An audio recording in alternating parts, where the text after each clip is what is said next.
Army এবং BGB already একটা inquiry করেছে। ওনাদের গুলিতে অথবা ওনাদের কার্যক্রমের মাধ্যমে কোনো ক্যাজুয়ালিটি জুলাই মাসের 18 এবং 19 তারিখে হয় নাই। আমাদের 6 নম্বর 2025 যেটা বিজিবির মামলা, রামপুরা বনশ্রীর ঘটনা কেন্দ্র করে যেটা ফাইল হয়েছে, ওখানে 4 জন আসামি, এর মধ্যে 2 জন আমরা রিপ্রেজেন্ট করি, লেফটেন্যান্ট কর্নেল রেদওয়ান আর মেজর রাফাত।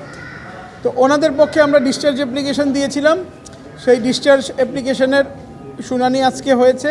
শুনানিতে আমরা যেটা বলেছি সেটা হচ্ছে যে ওনাদের বিরুদ্ধে অলরেডি কোর্ট অফ ইনকোয়ারি একটা হয়েছে। আর্মি এবং বিজিবি অলরেডি একটা ইনকোয়ারি করেছে। সেই ইনকোয়ারিতে ওখানে দেখা গেছে যে ওনাদের গুলিতে অথবা ওনাদের কার্যক্রমের মাধ্যমে কোনো ক্যাজুয়ালিটি জুলাই মাসের 18 এবং 19 তারিখে হয় নাই। তদুপরি যে প্রসিকিউশনের যে কেস, ওখানে দেখা যাচ্ছে যে 28 জন মানুষ খুন হয়েছে। বাট এই আমাদের যে কোর্ট অফ ইনকোয়ারি রিপোর্টটা ওনারাই প্রসিকিউশনই প্রডিউস করেছে, সেখানেই বলছে যে কোনো ক্যাজুয়ালিটি হয় নাই। টানা তৃতীয়বার অর্জন করেছে দেশের সেরা সুপার ব্র্যান্ড স্বীকৃতি বসুন্ধরা টিস্যু। তার মানে হচ্ছে 28 জন মানুষ ওনাদের গুলিতে মারা যায় নাই।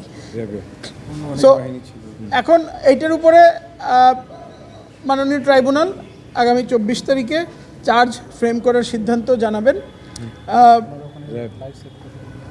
একটা জিনিস এডিশনালি আমরা যেটা বলেছি, যেটা আমাদের মামলার খুব ভাইটাল পার্ট, সেখানে হচ্ছে যে আমাদের যে 2 জন আসামি, ওনাদেরকে আসলে কিন্তু ওখানে ডেকে নেওয়া হয়েছিল বাই ঊর্ধ্বতন প্রশাসন। কারণ সেখানে বিটিবির মধ্যে হস্টেজ ছিল। বিটিবি একটা কেপিআই মানে কি ইম্পর্ট্যান্ট একটা কি পয়েন্ট ইনস্টলেশন অফ সরকার, তো সেটাকে উদ্ধার করতে ওনারা গিয়েছিলেন এবং ওনারা অবস্থান করেছিলেন ভিতরে অনেক মানুষ হস্টেজ ছিলেন, আটকা পড়েছিলেন।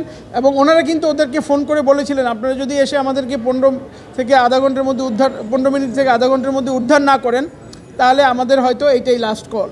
সো ওনারা ওখানে গিয়েছেন এবং কোনো ক্যাজুয়ালিটি ছাড়া ডায়লগের মাধ্যমে ওনারা ওনাদেরকে উদ্ধার করতে পেরেছেন।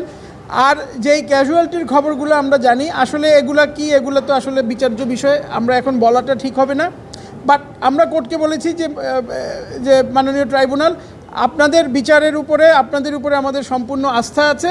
যেহেতু আমাদের এই 2 জন আসামির মাধ্যমে কোনো ক্যাজুয়ালিটি হয় নাই, সো আমরা মনে করি আমরা খালাস পাবো।